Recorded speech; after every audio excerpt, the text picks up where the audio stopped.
Welcome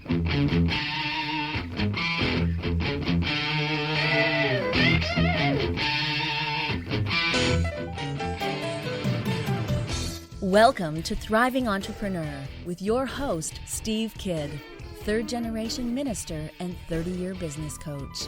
Listen in as amazing, world-changing authors, speakers, and coaches share their struggles and victories. And hear from best-selling authors' insight into how you too can live your life as a thriving entrepreneur. This is Steve. Welcome to Thriving Entrepreneur. Today we're going to talk about from roots to rewards. What are the places that we start, and how do those basic beginning roots of who we are and what we dream of being, how do those grow into the rewards of becoming the person that we want to be?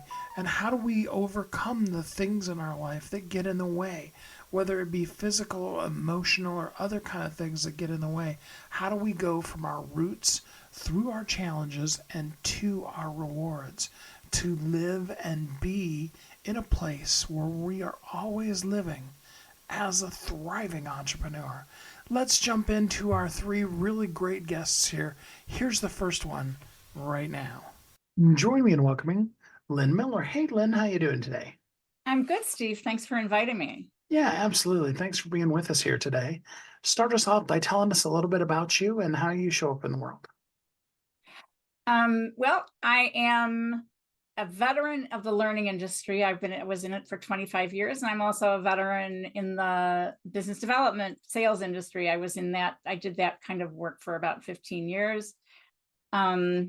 I am a parent and a grandparent of a 20-month-old grandson. Grandkids are the best. They're like God's gift to the grandparents, right? It is the truth. It is the truth. I mean, raising kids was great. Taking care of grandkids is a blast.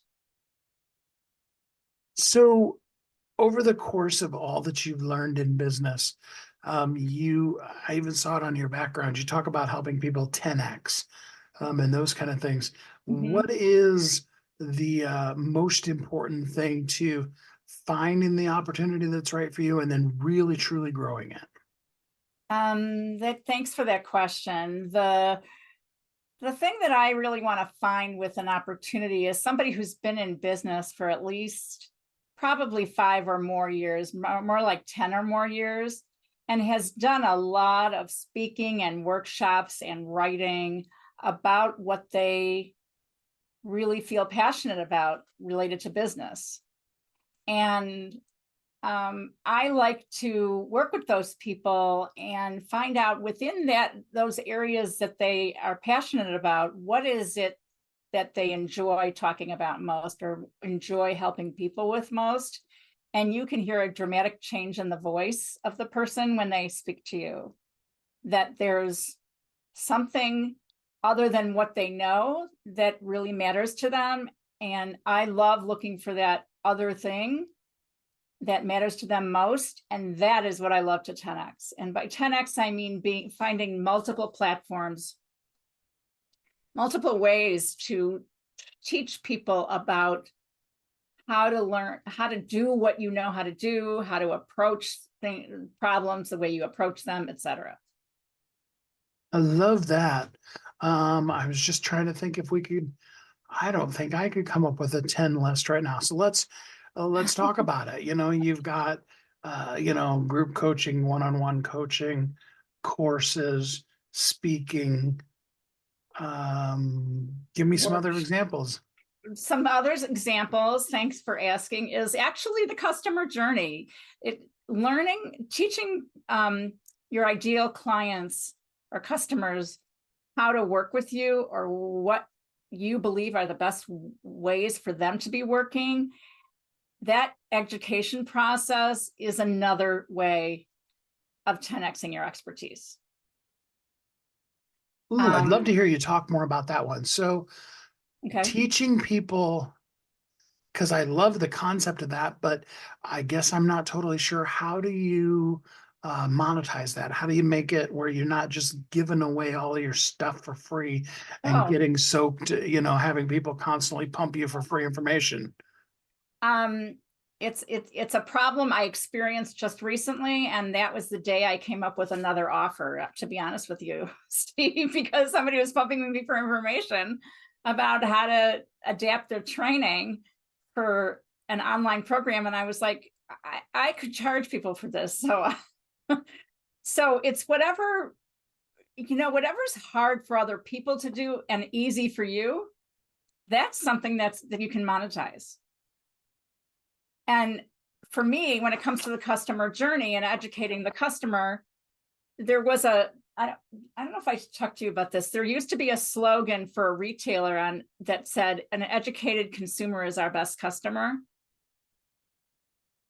And I believe that if you can educate the people you want to attract, like, for example, people who have been in business for quite a while and are known as experts in their field, that you can actually educate that ideal client as to how they can get more, expand their business. That's what I care about, expanding the business of people who are experts, because they owe it to the world for more people to learn from them. That's what I believe.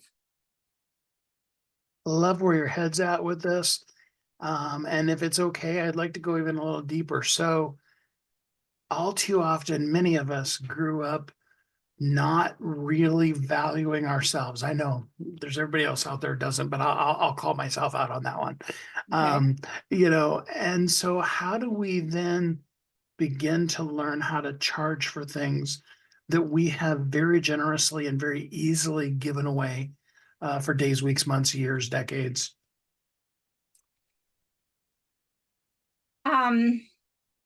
It starts really with having some page or some website or other online digital vehicles where people are curious about learning from you. And the dirty little trick, if you will, is not sharing, is not oversharing. You want to say, you want to present a problem to your ideal audience and say, have you thought about solving this problem? Here's a couple of things to consider. And then if they want more information, they're going to have to give you their email address. And Okay. then you'll give them and then you can give them like one free thing or two free things.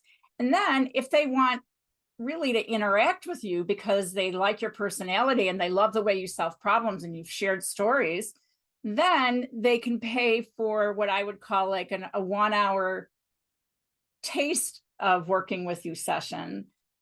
So that's a small, not a tiny amount of money, a decent amount of money that matters, but isn't crazy. Can Like you in give the us an 500 idea? to $500 to $1,000. Okay.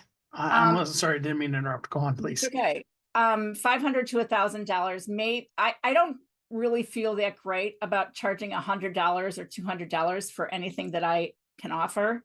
So I always offer something in hand, like on paper, for them to remember what we talked about. Does that make sense? Yes, absolutely, it does. So I have this newer offer that's called, and I basically have just written about it. It's like, talk to me about let's find out why your course isn't selling. Let's find out why your program isn't attracting the people you want to attract. And I would say in an hour, I can figure it out. So I can at least get them started and get them recognizing that that doing it alone is a bad idea. I love that. So let's then talk about a half a step back. Okay. So every day then on social media, are you posting, that kind of question, are you struggling with this? Would you like to know better how to do that? Or how do you market yourself to be able to get in front of the people so that you can then, give them the free thing you were talking about and then invite them to an hour with you? It's a work in progress, Steve. So I have done webinars in the past. To be honest with you, I'm doing lots of podcasts educating people on the thing that they're overlooking, which is the customer journey. They're not giving the potential customers time to get to know them, like them, trust them. And even though that sounds kind of, typical and corny, the truth is that the more people get to kind of get interested in how you do things, the more they want to do things like you. Does that make sense? Yes, it absolutely does. So it's really just it's a process over time where you start to educate people and then show them an example of what that could look like on paper, educate them some more, and maybe give them a testimonial of somebody who absolutely was thrilled with your work. Educate them some more, and then invite them to talk to you. Okay, so then we invited him to talk to us, $500 to $1,000. Don't get stuck in that $100 range that so many people do. Right. And then we want to invite them to go deeper. So, what would you advise is the next price point we should jump at so that we're not then falling back into the trap of devaluing ourselves? That's a little bit more up to you, but what I do with one person, for example, who's a brand expert, is I had her create a group program for $197 a person, and she could have like 15 or 20 people in the class. Her first class was 4, but she's going to build momentum, and she's going to run that class regularly. So that'll be the initial interaction with her, and the next step for her is a strategy. So for one person, they would go from 197 to 500. From somebody who already worked with her for 500, they'd go up to 1,500 or 2,000. And then do you work with people to the point where you help them get up to $20,000, $50,000, $100,000 offers, or? I'm helping one person right now who has both 10 and a $25,000 offer. It's been very successful. He coaches attorneys, and it's been fairly successful, but he has room for more people in the program.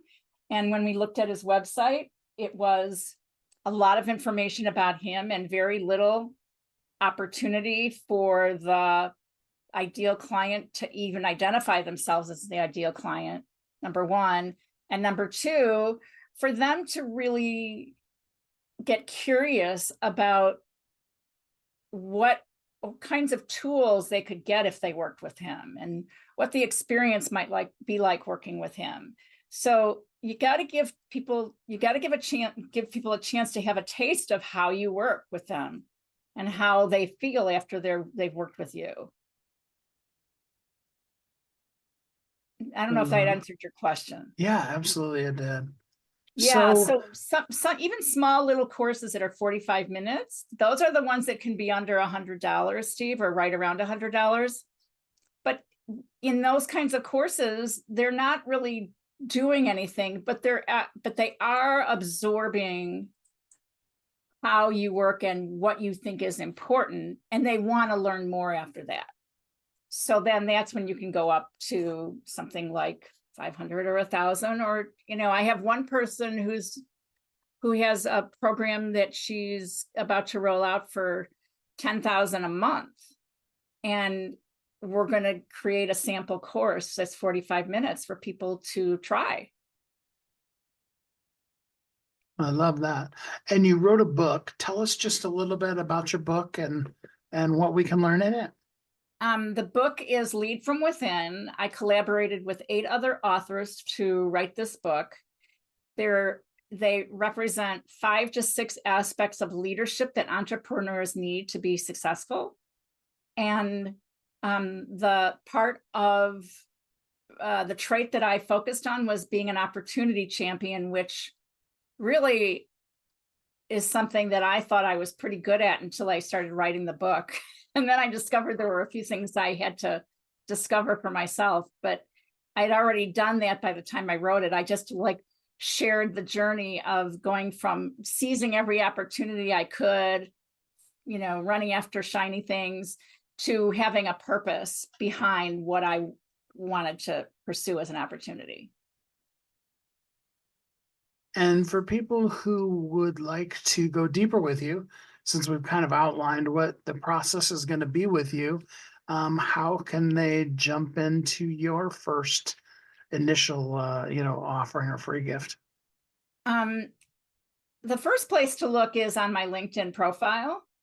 So I don't know if I've shared that with you. I don't have it off the top of my head, but my name is, it's under Lynn Ellen Miller, and I live in the Chicagoland area. So they can go to my LinkedIn profile. They can email me at lynn@straighttalkwriter.com and just say Steve Kids Show, and we'll find a time for them to, I'll send them my Calendly link, and we'll find a time for us to meet. Or you can buy the book, Lead from Within, on Amazon. I love that. Well, just before you go, give us some words of encouragement about how possible it is to upscale or exponentially grow your business.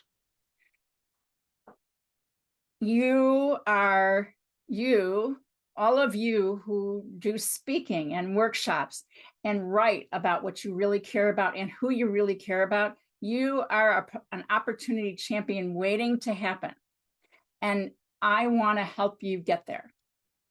So the only thing missing is that you haven't necessarily narrowed down which kinds of opportunities you want to work on the most with people. And the next thing you need to do is identify who you want to work with and what you want for them in the world, like what you want to contribute in the world. So one of the things, by the way, that come out of the book is there's 3 paths to being an opportunity champion.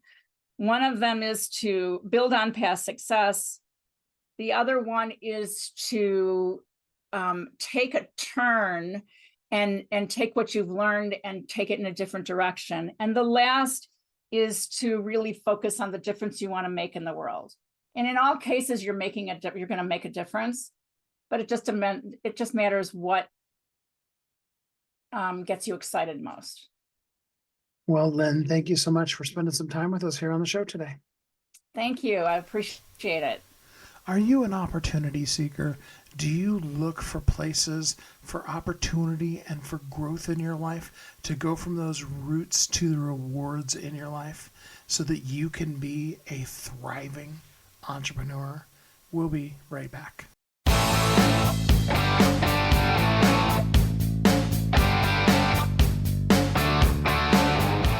Hi, my name is Steve Kidd. I am a third-generation minister, an international best-selling author of multiple books, and I help people write, publish, and market their books to bestseller. In fact, there are literally thousands of people that have used the system that I created to be able to write, publish, and market their books, and now they're best-selling authors. And you're next. I just wanted to come on for a minute, say hi to you, tell you a little bit about me, introduce myself, and tell you I know the world is waiting on your message, and I would be so honored to be part of sharing your message with the world. Go to AskSteveKidd.com and schedule a time to talk today.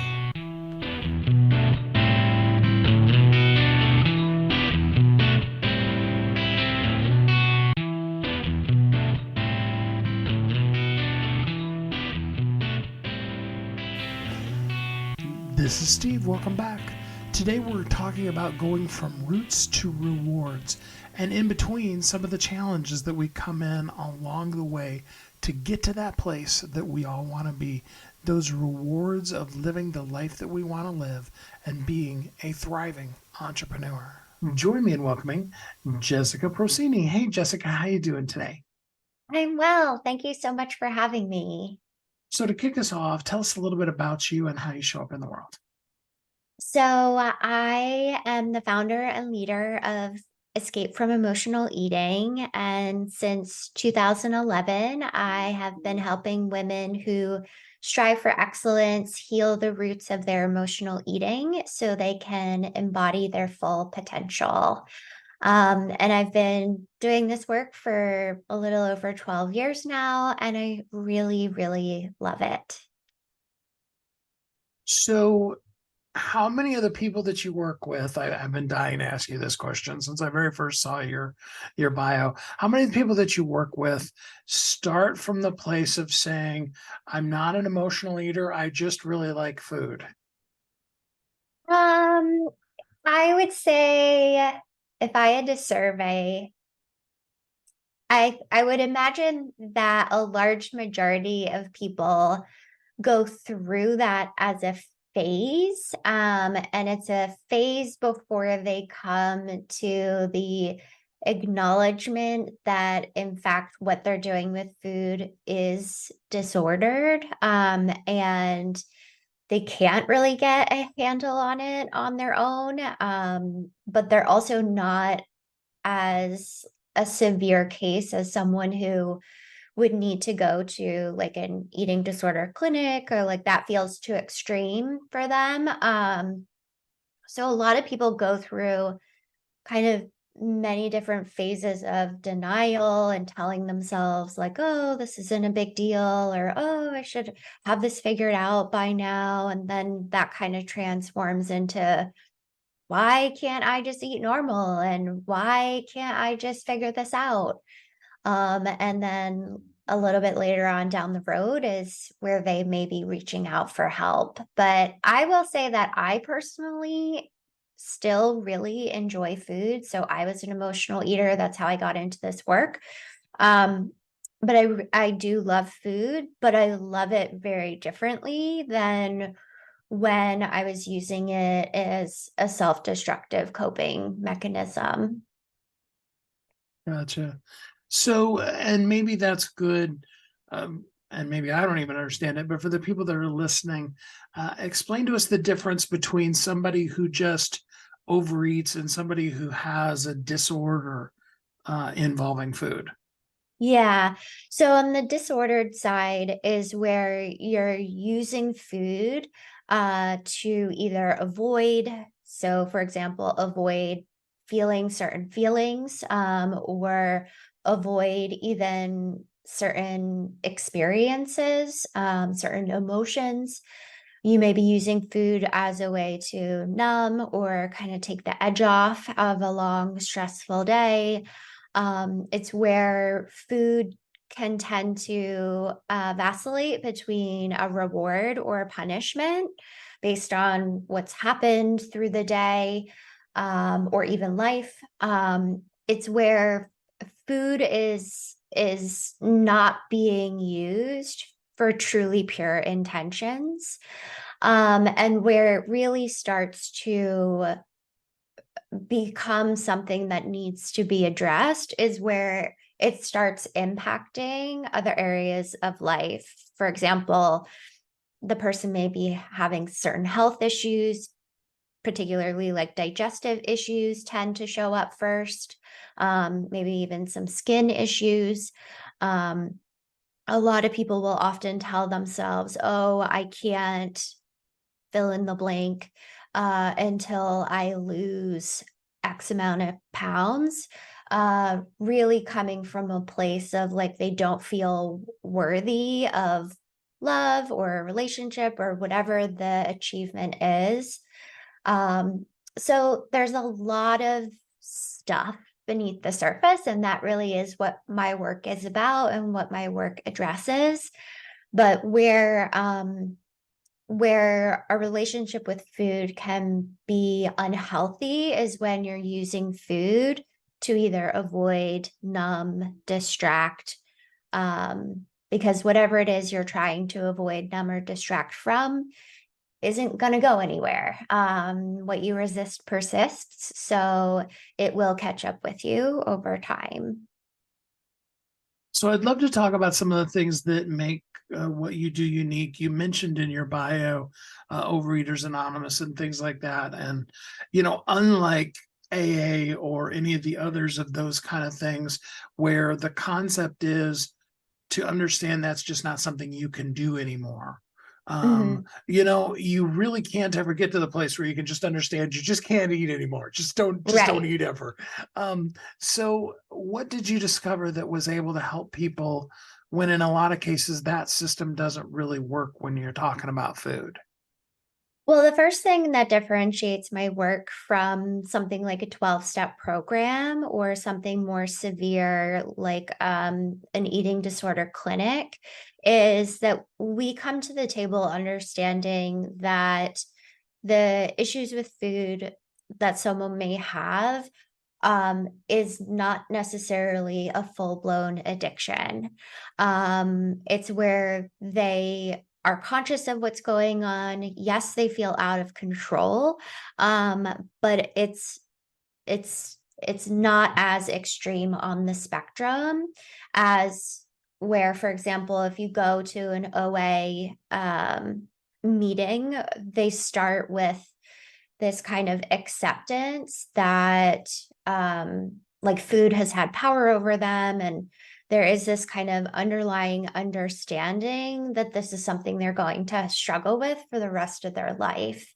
And that kind of belief system really didn't resonate with me, because when I was going through my issues with food, I didn't want to subscribe to a belief that my issues with food were going to plague me for the rest of my life. Like, that was one of the reasons why I wanted so much change and transformation in my relationship with food, was because I wanted to put it behind me.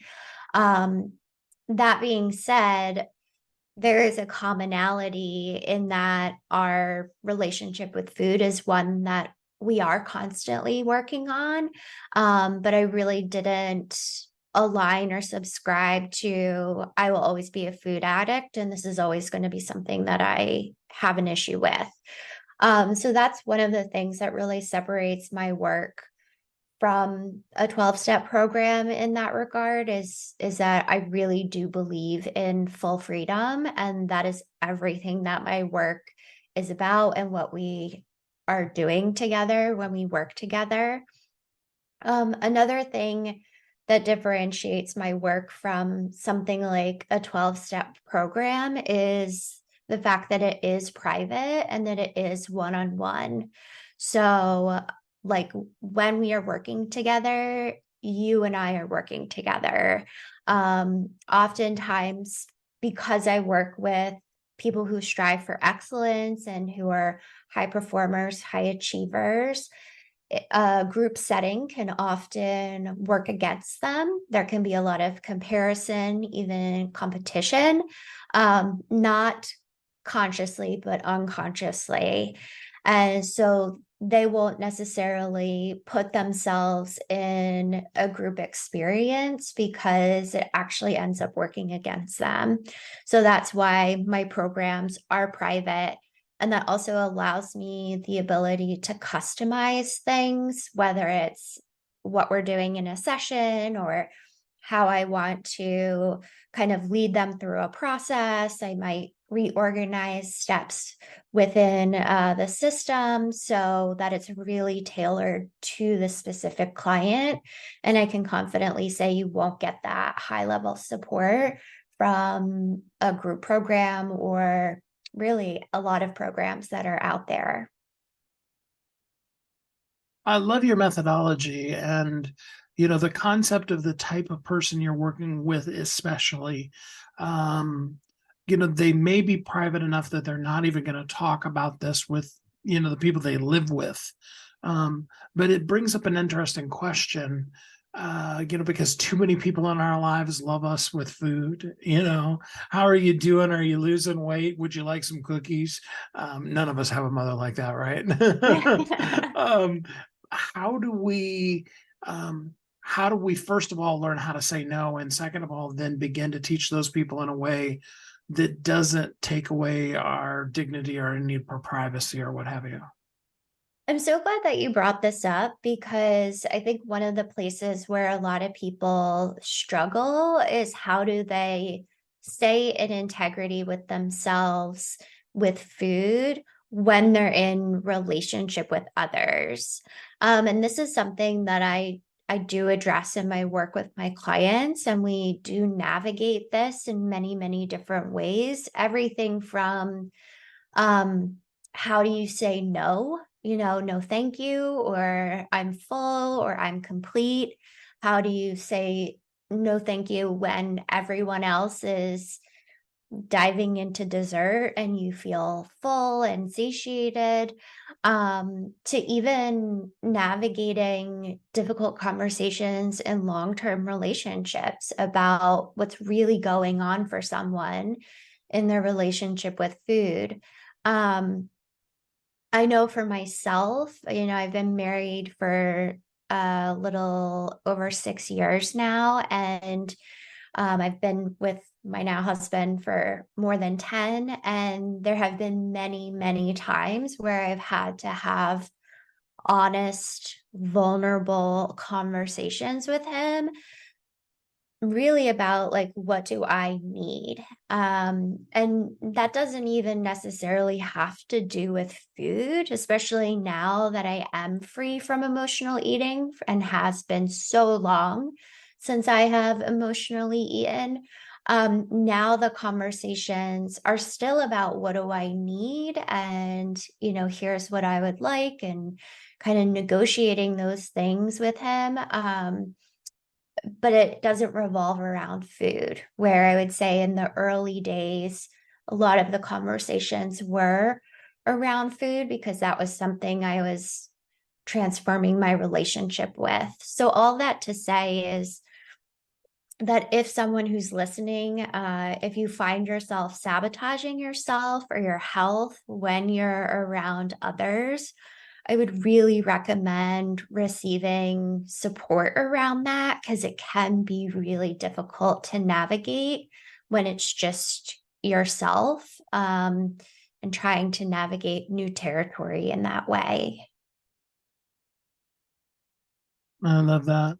So, for the person that's listening, and what they really need to do is work with you, but let's just give them a little bit of a hint.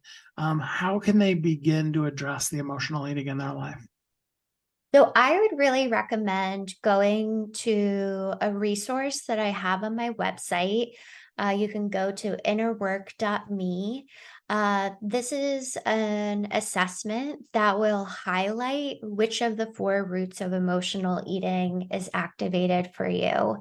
And then based on your results, it'll also give you a starter kit on how to start working with that root, including a few tools and recommendations that I have. And that is a free resource. So I really love to point everyone in that direction as a starting place, because people are so often saturated with the old eat this, not that, work out more, eat less conversation under this kind of guise that should heal their relationship with food, when the conversation that I want to have isn't really about what you're eating and isn't really about even how much you're exercising. It's really about taking a look at what's underneath the surface.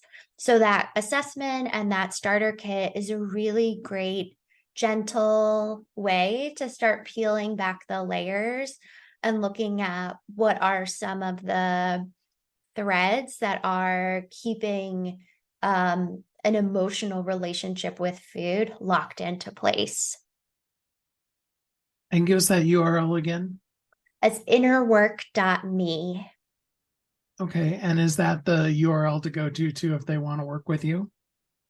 So innerwork.me is where you can find the starter kit and the assessment. My main website is escapefromemotionaleating.com, and that's where you can kind of find everything that you need to learn more about me, my work, how we do it, frequently asked questions, and then even to schedule some time together to explore working together. So that's escapefromemotionaleating.com. That's awesome.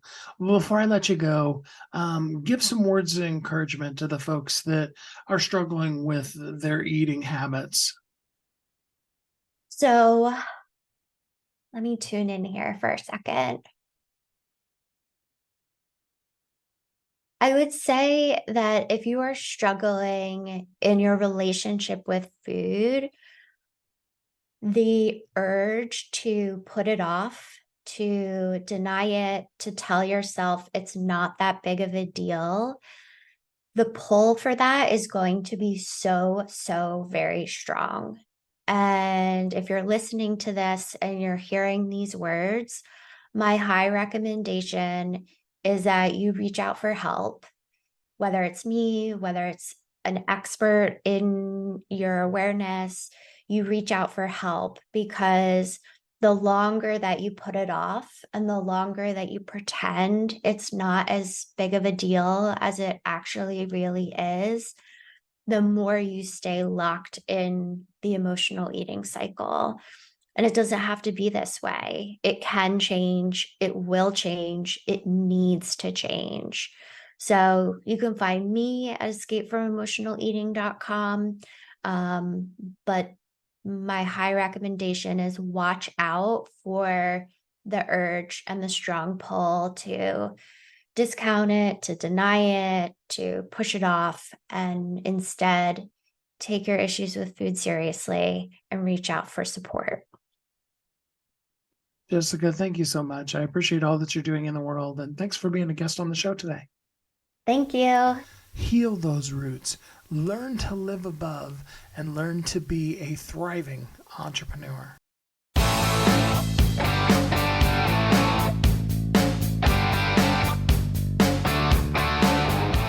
Hi, my name is Steve Kidd. I am a third-generation minister, an international best-selling author of multiple books, and I help people write, publish, and market their books to bestseller. In fact, there are literally thousands of people that have used the system that I created to be able to write, publish, and market their books, and now they're best-selling authors. And you're next. I just wanted to come on for a minute, say hi to you, tell you a little bit about me, introduce myself, and tell you I know the world is waiting on your message, and I would be so honored to be part of sharing your message with the world. Go to AskSteveKidd.com and schedule a time to talk today.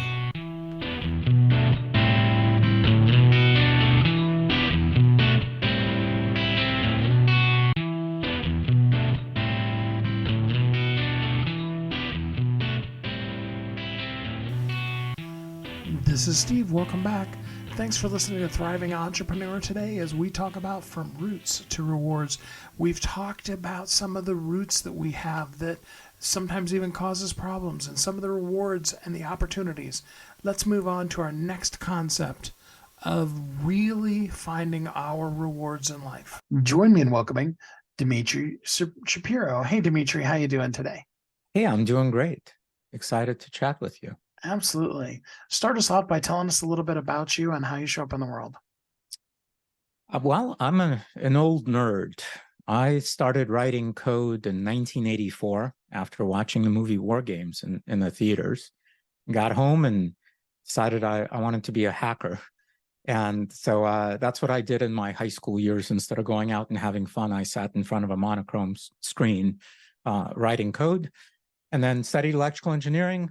Got a degree, never done a day of it. But since then, I've had a long career. I graduated college in 1992, where, now I'm running this company, UAI, which is a venture-backed AI company. Prior to that, I was at Google for 4 years on the main campus, running 3 machine learning teams. Prior to that, I was the chief technology officer of MySpace Music, for those that remember the days of MySpace. And then prior to that, I built 2 other venture-backed companies. One was a major competitor to YouTube called VEOH, V-E-O-H, raised $70 million for that, 70.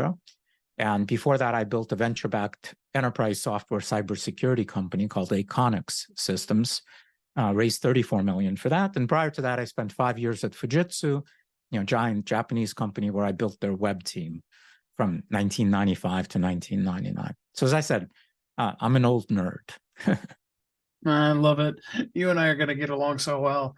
Even if just from the concept of all the things we wish we could have done in the movies that we saw. And then once we started learning coding, we realized, yeah, some of that's a little bit more movieized than is really true. Exactly. So talk to us about UAI. You're giving us the capability to create custom AIs that we can then sell to our customers, use for our customers without needing to know all the coding and stuff. Tell us more about that. Yeah. So while everybody's excited about all of these new capabilities we have with these, generative AI models, whether they be large language models like ChatGPT or Bard or others, or image diffusion models like Midjourney and Stable Diffusion. Now there are video models, being released, and code models. It's really amazing time to be alive, to be able to use these models. That's great. And so what we do is we have a product called Mind Studio, mindstudio.ai. And if you go there, you can see it says that it's the easiest and fastest way to build AI-powered applications. Now, what does that mean? Well, so these foundation models, these generative models are amazing. But if you want to use them as a user, you have to go and sign up, and then you have to type these prompts, right? So you got to sort of figure out what to type in to this chat box in order to get the model to give you a response. For those of us that are old enough to remember, it feels sort of like DOS before we got Windows. And so if you are a nerd like us, you get excited that you can sort of just show up and use this command line interface, as it's called in tech, to write commands to this intelligent, we call it the intelligence layer, and get responses back. But of course, regular people, non-nerds, which is the majority of people, they can't be expected to do that. That doesn't make any sense. And so we allow nerds to show up and build things for non-nerds. And those things, again, we call AI-powered applications. It's really easy to do. It requires no technical skill whatsoever. It requires, the skill you need is the ability to use natural language to be able to articulate what you want the AI to do. And if you can do that, then you can sort of harness the power of this intelligence layer of all of these models, because we're model agnostic. We support OpenAI models, Anthropic models, Google models, Meta models, etc. You can harness the power of these models to build applications that regular humans can use. And today we've got almost 50,000 of these, we call them prompt engineers, that have signed up to create these AIs. And there are now thousands of AIs that have been created for all kinds of purposes, many being used in various enterprises and small to medium-sized businesses, consumers, small teams, individuals automating their own workflows, sort of many, many things that people are doing with it. So, I mean, and there's a few others out there in the space that are doing those kind of things. One of the ones I think of is like FormWise, that allows you to create a form that asks them the questions. If I'm understanding correctly from when I looked at your website, one of the things you're really going for is a more graphic and user interface and intuitive for people who don't know the right answers kind of a model. Is that a good way of putting it, or am I missing the mark? What we're going for is, we call what we're building the application layer of AI. And so again, we think that all models belong in this thing we're calling the intelligence layer, and that instead of humans going and talking to the intelligence layer directly, again, non-nerd humans, that the intelligence layer should be abstracted from regular users by the application layer. And that's what we build with Mind Studio, is the application layer that allows, again, we call them prompt engineers, people who want to come and work in the application layer to build end user facing applications. We have all of the things required for that layer to exist, meaning we have an integrated development environment, an IDE, that people can use to build these things and test them. And it allows you to do, again, use different models for different purposes, not just be stuck on OpenAI, for example, but be able to use different models for different purposes. The ability to do multi-step workflows that create lots of logic, call third-party APIs, bring in data from all kinds of services. The ability to take lots of data and transform it into vector embeddings and then be able to do what's known as retrieval augmented generation. So like all of these nerdy things that are super valuable to be able to build really powerful end user facing, easy to use for end user applications that leverage all of the power of AI. So Formwise or whatever, there's like a bunch of other sort of companies out there that do little things. Those are just tiny little pieces, I guess. We are this very sophisticated platform that facilitates the creation, testing, deployment, monetization, operations, analytics, extensibility by a community of third-party developers that can extend the capabilities of our platform by building these things we call custom functions. So many things sort of all integrated together that make this, we believe is clear, the ultimate environment for being able to create applications that leverage AI models as backends, but present awesome user-friendly interfaces to, regular end users. I love that so much. So often we, those of us that are big geeks, we start looking at something and it doesn't quite work right for us. And then so we're starting to look at, should I actually start writing more code for this thing? Of course, we don't really want to, but, sometimes we feel like we have to. Let's break it down. I mean, a person who doesn't have the ability to just go to, insert programming language here and write it themselves, how easily can they put something relatively complex together?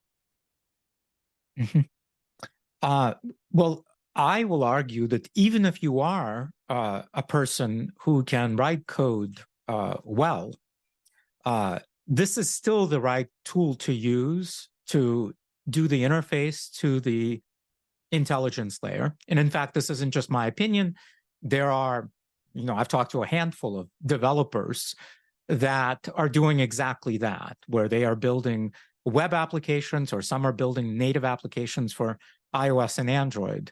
And instead of writing these connectors to these different models themselves, that they certainly could have done, that they realized that this was obviously much faster and easier and less expensive way of doing it. And so they chose to do that anyway. So it is quite, I won't say it easy, even though I think people report it being easy, but I think everyone can do it.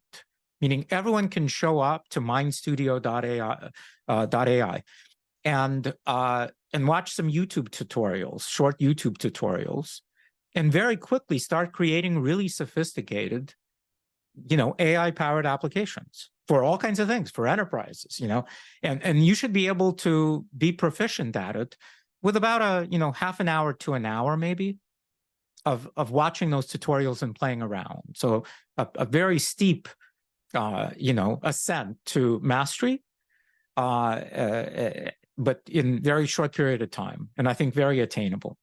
Another way of putting it is my 9-year-old son still struggles a bit with reading and writing, but he can build AIs using Mind Studio. I love that so much. And one of the things that I was noticing here on your website is the model that you put together is pay for it when you're ready to publish. So you give the person the ability to come in, use the system, do all those kind of things. And then when they're ready to go live with it, pay for it versus, most models are, pay us whatever amount up front and, and then hopefully you can figure the system out. Yeah. Yeah, thanks. It's actually even, I think, better than that. You can build as many AIs as you want. You can test them yourself. You can publish them completely free of charge, and your users can use them completely free of charge. The only time you need to pay, and we've got sort of these multiple tiers of pricing, is if you want to take the AI you've created and then embed it in your own website, not just sort of have it on our website, but embed it in your own website and take off our branding on it and monetize it if you want to charge for it. If you want to have more professional analytics other than some basic analytics we give you on the free tier.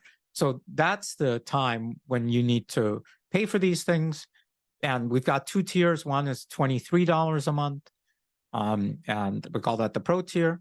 And then there's a $99 a month business tier that gives you just even more control of these things and better analytics and sort of more priority and support and things like that. So you and I have been kind of geeking out here, but let's bring it down a little bit for folks who maybe don't completely understand what we're talking about. Can you give us an example of a really easy concept, maybe even something that your 9-year-old created that a person could create, what that would look like and how that would work?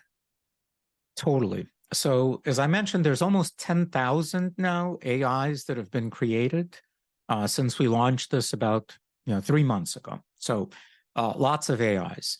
If you look at, again, our website, if you go to mindstudio.ai, you can click a button that says Explore Apps, where we have a showcase of some of these. And there are categories there. And so I'm just going to quickly read through the categories. There's a business category. It's got a bunch of different types of AIs for business, from helping you make presentations to financial planning, to helping you grow your business, to helping you craft awesome marketing emails, to project planning, to like many kinds of things like that. There are 25 AIs for decision making that have sort of various types of decision frameworks that have been now architected as AI. So like first principle thinking, Pareto principle, regret minimization framework, Occam's razor, sunk cost fallacy, opportunity cost. These are all like frameworks to be able to identify things. There are many AIs for generating content, creating political speech writer, newsletter writer, a blog writer, SEO keyword planner.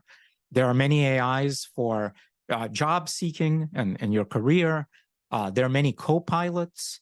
So some folks may have heard this term co-pilot when it comes to developers being able to have this AI-assisted, writing of code, which has been transformative for developers over the last year or so that these things have been available. Well, now there are many other co-pilots that have popped up for sort of countless other job functions inside of companies and countless industries. So as I'm looking again, there's a real estate co-pilot, law firm operating co-pilot, manufacturing co-pilot, project management, restaurateur. There's a parenting co-pilot. I've got 5 kids. The oldest one is 9. And so I'm sort of immersed in this. I don't have time to read parenting books and try to digest them. ChatGPT has already read all the books. And so I built the parenting co-pilot. It took me about 5 minutes to do. And this thing is able, you give it situations, and it's able to give you advice. Or, when you first install it, it asks you, or load it, not install it, but when you first load it, it asks you for the first names of your children and the year of their birth. And once you've done that, that's sort of like onboarding. From then on, you can just use your children's names as you're talking to this thing and express what's happening. And it gives you step-by-step advice for you, how to think about it, what to say to each of your children. It's a freaking game changer. It's amazing. Okay. So these co-pilots are starting to be all over the place. There are book AIs. There are people that are taking books and basically, book needs to be digitized, obviously. But if you have a text file from a book, you can turn it into what's called a book AI. So sort of book companions, these conversational agents that understand the book and can help you better understand the book, paraphrase the book, and of course, also they naturally become master practitioners of whatever is expressed in the book. And so they can do things that are in the book. So if the book is about how to write copy for highly converting landing pages, well, not only can the book AI, again, explain to you what the author meant by it, but the book AI can write the landing pages for you because it knows the process of doing it. There are coding assistants anyway. There's like countless things that are there that you can build. All of those things, or at least the vast majority of them, have been built by people who know nothing about writing code. Again, the real skill set you need is the ability to explain what it is you want the thing to do. You see, and maybe a quick thing that I'll do is I'll give you the parenting copilot, and I'll quickly read basically the instructions for the parenting copilot. Here we go. This is the code that needed to be written to create this amazing parenting copilot. It goes as follows. Assistant is a parenting expert that utilizes all of its knowledge about parenting children and acts as a coach/advisor to parent. Assistant utilizes its knowledge of the parent's children provided in this variable. Again, this is the information that's collected the first time the parent uses it, which are the first names of their children and their year of birth. Then it says assistant interacts with parent in a dialogue where parent provides situations they're experiencing and assistant provides guidance on how to approach each situation. Assistant keeps advice concise and friendly. Assistant only engages on the topic of parenting and related. And that's it. That is all the code. Obviously that's not code, it's just human language. That's the only thing you needed to write in order to be able to use, in this case, this AI uses ChatGPT 4. But again, we support 4 OpenAI models, 2 Anthropic Claude models, Google Palm 2, etc. You could choose another model if you wanted, but I chose this GPT-4. Wow, there is just so much to that, Dmitry, and really what a person needs to do is just jump in, try to create a few things, and see where they can go from there. Give us once again the URL so that people that want to use your system can try it out for themselves. It's Mind, MIND, studio.ai, mindstudio.ai. If you go there, it should be self-explanatory. We have really great support. We get compliments all the time. And you can do that in our Discord server, so you can join that. That's very active. We have an active community that's super friendly and will help you. And then all of us, team members are in the Discord. We also have intercom, so you can engage with us directly in the product, or, support at mindstudio.ai works as well. And so you should be able to get up and running, again, in less than an hour and be a proficient, capable AI developer and build AIs for yourselves or for other people. I love that so much. Dmitry, thanks so much for spending some time with us here on the show today. Thanks so much for having me. What did you dream of doing as a kid? What did you see in your life, and where were you going? What kind of obstacles have you ran into from the roots that have maybe not always served you? And how can you now move to the rewards in your life? How can you embrace the concept of knowing that you are uniquely brilliant? You were created for a purpose, and the world needs you. How can you move from roots to rewards through all the obstacles life may bring and live as a thriving entrepreneur? Think about that all week long until we're together again next time. Thanks for listening to Thriving Entrepreneur today. If you want to get your question answered, send an email to questions@wehelpyouthrive.com. We look forward to you joining us again next time.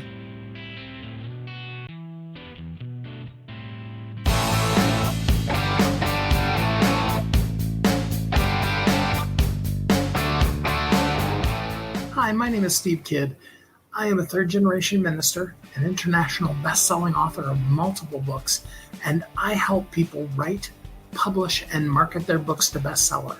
In fact, there are literally thousands of people that have used the system that I created to be able to write, publish, and market their books, and now they're best-selling authors.